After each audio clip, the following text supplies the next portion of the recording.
Le dernier chant du capitaine Noir Corbeau.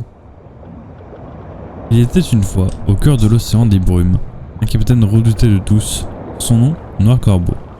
Ce n'était pas un simple pirate, c'était une légende vivante, un fantôme sur les mers, dont la voile noire annonçait toujours le malheur. On raconte qu'il n'était jamais né, mais forgé dans la foudre et la rage des tempêtes, qu'il naviguait sur un navire fait d'os et de chaînes offert par les dieux naufragés. Mais ce que peu savaient, c'est que Noir Corbeau avait un secret. Une voix d'or, qui chantait chaque soir à la proue de son navire. Des chansons d'amour perdu, pas pour ses trésors, pas pour sa liberté, mais pour une femme qu'il n'aima qu'un seul jour. Elle s'appelait Isadora, une cartographe, une rêveuse. Elle croyait en des îles que personne n'avait jamais vues, qu'elle dessinait à l'encre de ses rêves.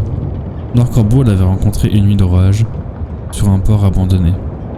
Elle ne l'avait pas supplié, elle l'avait défié. « Montre-moi ce que tu caches derrière tes tempêtes, capitaine », avait-elle dit, et il l'avait emmené. Ce fut le plus court des voyages, 3 jours et 3 nuits.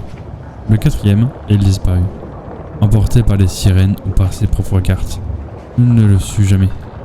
Noir Corbeau ne prononça plus jamais son nom, mais chaque nuit, il chantait pour elle. Des années passèrent, des ports furent pillés, des navires coulés, mais un soir, alors que la mer était d'huile, un étrange silence s'abattit. Plus de chants, plus de voiles, plus de capitaine. Le navire de Noir Corbeau disparut sans trace, comme s'il avait été avalé par les étoiles elles-mêmes.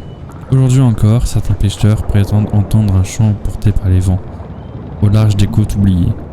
Un chant doux, triste, fait d'amour et de rage. Et si vous tendez bien l'oreille, vous pourriez l'entendre, vous aussi.